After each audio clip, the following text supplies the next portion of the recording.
it's Ashley here from One Stitch After Another, and welcome to day 12 of Vlogmas. Oh, we're halfway to Christmas Eve, folks. Let's change things up a little bit today, and we'll start first off. Blue's down there. She's just having a chew of one of the pouches in my Bothy Advents box. Yes, oh dear. Anyway, I thought we'd change things up a bit today, and we'd start with pattern of the day. So pattern of the day today is Christmas Bunting by Amanda Berry. You can do that in the Contacts app.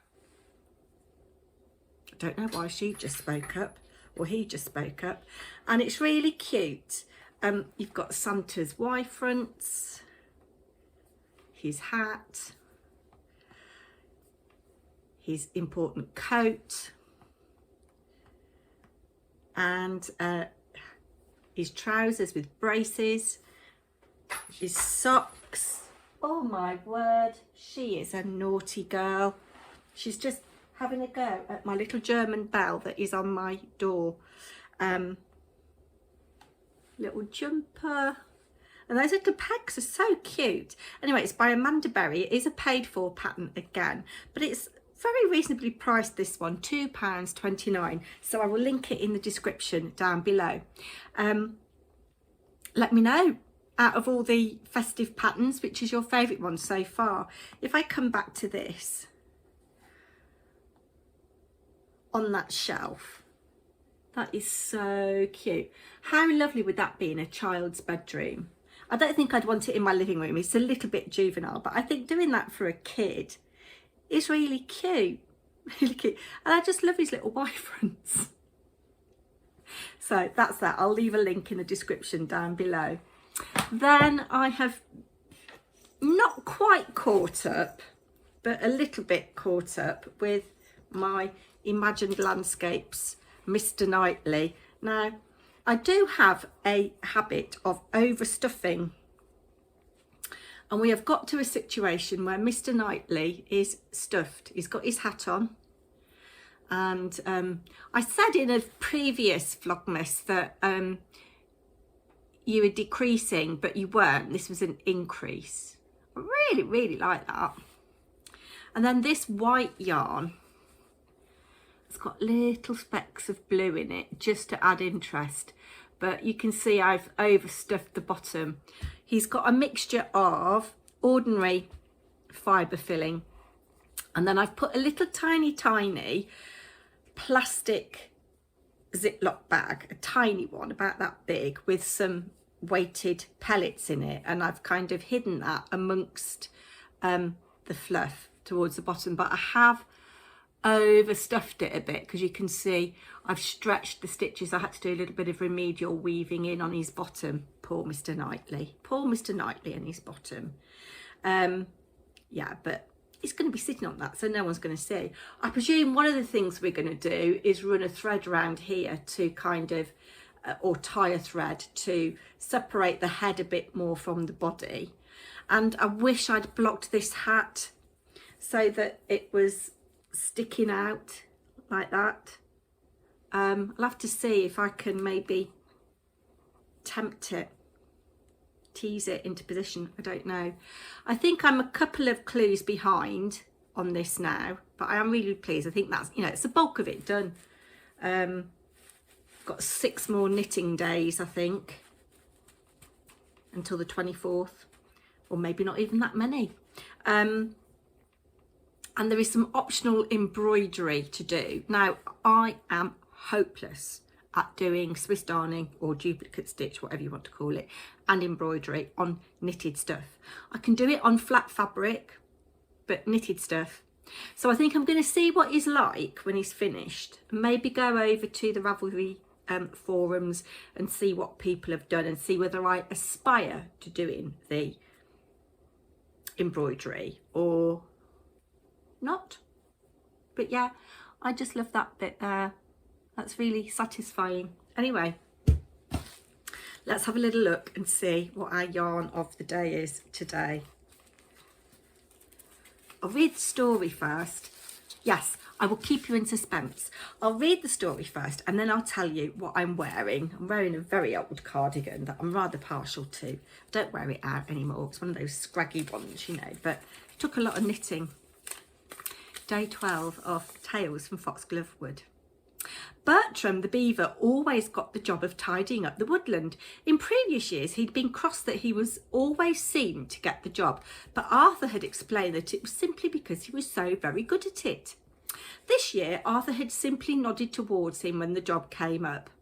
Bertram even had an assistant who he was having to be very strict with. Sam, the little field mouse, ran and scuttled around following Bertram's instructions. He was as happy as a field mouse to have got the job. As Bertram brushed leaves from the base of Arthur's tree with his tail and Sam collected the debris, I can only tell you that they were doing a fabulous job and made a most marvellous team. Won't Arthur be pleased when he sees?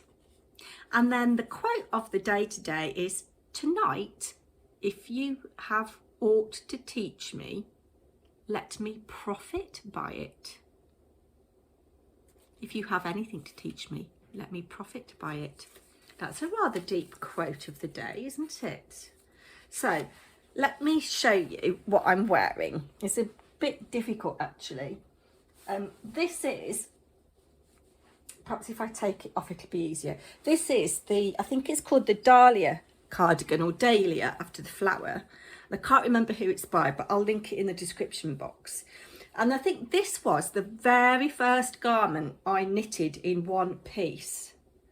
So can you see that lovely panel, lace panel? It's worked from the centre out on double pointed needles, and then it's worked in the round, and then you pick up stitches for the sleeves, and it's got this kind of reverse stocking stitch collar with a roll edge.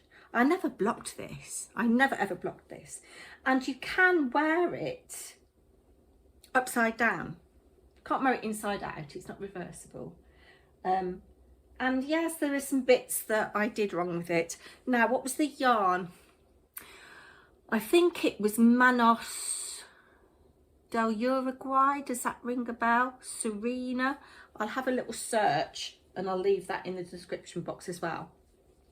I knitted it in this kind of slaty bluey colour to go with the skirt that I had at the time, but actually I'm not a fan of the colour, and if I was to do it again I would choose a different colour. I don't know which I'd choose, but yes, that is my pattern, or that is what I am wearing, and it's lovely. It's a lovely soft yarn. Sorry, I just bumped you then. But yes, I've got one sleeve a bit bigger than the other in terms of circumference, and it's got this little detail on the sleeves, like a little heart almost. It's like a little heart. Yeah. So when I'm feeling like I need a little bit of cozy, it's what I like to snuggle up in. I've got a Hoka Choka Mocha.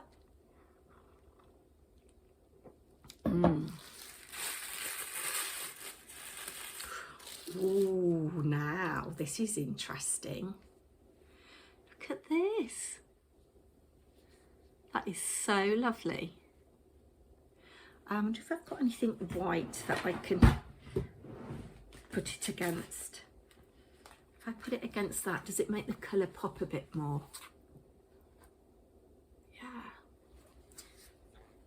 Very nice, Sherry. Thank you very much. I've got to find something to knit with this, haven't I? Oh, and because it's been in that box with that lavender sachet, it just smells very faintly of lavender still.